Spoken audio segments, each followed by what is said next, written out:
એક બીએલ માટે ધ્રુમિલ, બીએલ અત્યારે 1% ખરીદારી આગળ ટોપ ગેઇનિંગ કાઉન્ટર્સ જોઈએ નિફ્ટી માટે 1% ઉપર છે, ડેઝ હાઈના લેવલ પર અત્યારે સ્ટોક પહોંચ્યો છે ભારત ઇલેક્ટ્રોનિક્સ. કઈ રીતે અહીંયા એક સ્ટ્રેટેજી રાખવી જોઈએ Dhrumil?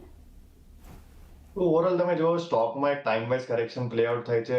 As long as stock is below the levels of 418, અહીંયા કોઈ બી લોંગ પોઝિશન્સ નહીં બનાવશું. એક્ઝિસ્ટિંગ પોઝિશન્સ હોય એક સ્ટોપ લોસ મેન્ટેન કરી શકો છો 400 નો. એક આઉટલુક અહીંયા સાઇડવેઝ નો બને છે એઝ લોંગ એઝ સ્ટોક 420 થી લઈને 400 રેન્જમાં કામકાજ કરે છે. એક વ્યૂ અહીંયાથી બીએલ માટે પણ આપણને ખાસ કરીને બનતો જોઈ રહ્યા છે. આદિત્ય, બધું એક સેક્ટર જે તમે મેન્શન કરી રહ્યા હતા, આઈટી માટે પણ એક વ્યૂ લઈ લઈએ. અત્યારના સેશનમાં તો જોઈએ તો આમ તો HCL tech, Infosys, Wipro, TCS, tech Mahindra આ બધામાં એક થોડું પ્રેશર જોઈ રહ્યા છે, પરંતુ જ્યારે ફંડામેન્ટલ્સ આ સેક્ટરના જોઈ રહ્યા છે લોંગ ટર્મ માટે વ્યૂ કઈ રીતે આપનો વ્યૂ છે ને આઈટીમાંથી કઈ કંપની લાર્જ કેપ કે મિડ કેપમાંથી ધ્યાનમાં રાખવી જોઈએ?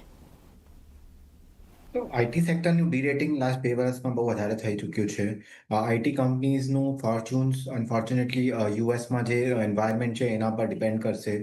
અને the US India trade deal is એટલું બિઝનેસના માટે પોઝિટિવ નથી, પણ બિઝનેસ સેન્ટિમેન્ટના માટે અને સ્ટોક સેન્ટિમેન્ટના માટે પોઝિટિવ છે. તો મારા હિસાબથી હવે આ કોન્ટ્રાપિક થઈ ગઈ છે.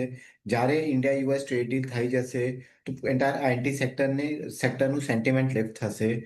હવે આપણે અગર લાર્જ કેપ આઈટી અને મિડ કેપ આઈટીની તરફ જોઈએ તો મારા હિસાબથી લાર્જ કેપ આઈટીના વેલ્યુએશન્સ થોડા ઠીક છે મિડ કેપ આઈટી નાથી.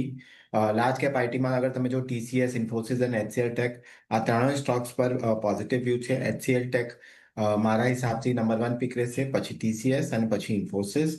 મિડ કેપ આઈટીના વેલ્યુએશન્સ ઘણા અગ્રેસિવ હજુ બી છે અને ત્યાં મારા હિસાબથી એલએનટી, ઇન્ફોટેક માઇન્ડટ્રી કે એલએનટી ટેકનોલોજી સર્વિસીસ કે કેપીઆઈટી આ બધી કંપનીઝ જે ઈઆરએનડીના તરફ ઓરિએન્ટેડ છે ત્યાં કોન્સન્ટ્રેશન વધારે સારું જોઈશે.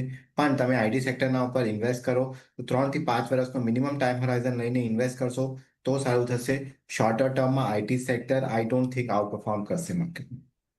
Short term